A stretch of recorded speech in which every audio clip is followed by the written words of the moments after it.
Գորայքը Սիսյան համայնքի գյուղերից է, գտնվում է Սպանդարյանի ջրամբարի հարակից տարածքում ու հենց ջրամբարի հետ էլ շահկապվում է գյուղի պատմությունը։ Գորայքը երիտասարդ գյուղ է, բնակչությունը ջրամբարի կառուցման նպատակով տեղափոխվել է նախկին բնակավայրից։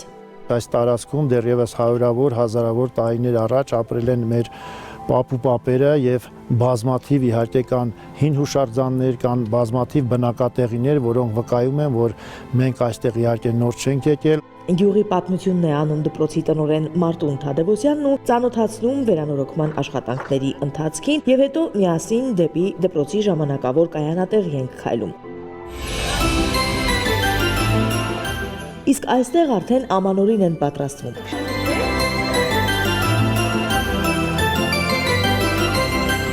Դպրոցի նախնական զինվորական պատրաստություն առարկայի ուսուցիչ զինված ուժերի պահեստազորի սպա Վարդան Մինասյանը նաև իր անձնական ձեռքբերումն է համարում այն, որ իր աշակերտները զինվորական մասնագիտություն են նախընտրում։ Մեր գյուղից շատ սաներ այս պահին սովորում են Վազգեն Սարգսյանի անվան ակադեմիայում եւ մենք, ինչպես Մոնթե Մելքոնյանում սովորող, մեր սաներով միշտ հպարտանում ենք։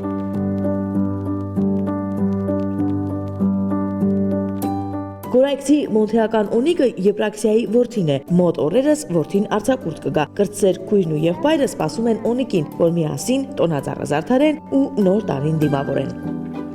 Վալերիկ Հայրապետյանն իր բազմանդամ ընտանիքով եւս սահմանապահ այս գյուղում է ապրում։ Գորայք տեղափոխվել են մեկ այլ սահմանամերձ բնակավայրից։ 12 տարի սահման եմ պահի, պոստավոր եմ ծառայի։ Դե նորից մի արանք դադար տվին, նորից ուզում եմ էլի եթեմ ծառայության։ Այսինքն ոչ թե եթեմ եմ, այլ դիմել եմ արդեն, որ պիտի եթեմ։ Այս տարիներին սիրելի կինը վեներան էլ թև ու թիկունք է եղել ամուսնուն, կիսել կենցաղի հոգսն ու հպարտացել զինծառայող ամուսնու ընտրությամբ, միաժամանակ դաստիարակելով իրենց 8 զավակներին։ Ինչպիսին է կյանքը հայրենիքի սահմանին։ Անտիր։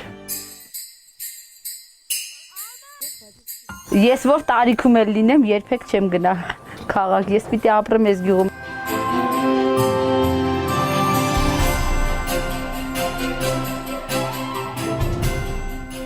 Սրբուհին պատմում է, որ թեև կյանքը սահմանին բարդ է, ապրուստը դժվարությամբ է վաստակվում, փորձում է երեխաներին սովորեցնել ամենակարևորը՝ փոքրիկ ձեռքբերումներով գոհանալ ու բաց չթողնել բերկրալի պահը վայելելու հնարավորությունը։ Շնորհավորում ենք մեր սահմանին կանգնած զինվորներին, ուժ ու կորով ենք մաղթում, որպեսզի պահպանեն մեր սահմանները, մենք էլ խաղաղ ամանոր դիմավորենք։ Էրիկը տան երեխաներից ավագն է, 13 տարեկան է, հայրենյաց պաշտպան է դառնալու, իրենց գյուղի սահմանը հսկի ու լավ կրթություն ստանա։ Առայժմ սա ամենակարևորն է։ Իսկ Մարատն ու Տիգրանը Երևանից են եկել հայրենիքի սահմանը պաշտպանելու, մինչև որ Էրիկի պետական սահմանը պաշտպանելու հերթը գա։ Այս տարի տղաներն առաջին անգամ են ամանորը սահմանագծին դիմավորելու։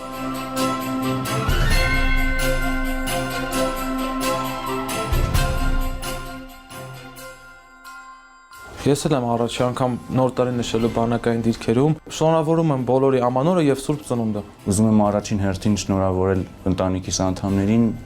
ում կարևորությունը ու ում հանդեպ սերը այս վերջին մի տարվա ընթացքում մի քանի անգամ բազմապատկվել է, ովքեր որ տուն են գնալու 2026 թվականին բարի վերադարձ, ով էլ որ պատրաստվում է համալրել մեր շարքերը, բարի գալուստ։ 2025 թվականը ես դիմավորել եմ հենց դիտակետում, խրամատում կանգնած եւ այդ պահին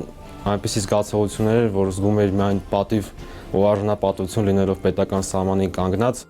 Իսկ բանակային դիրքում լռություն կլինի։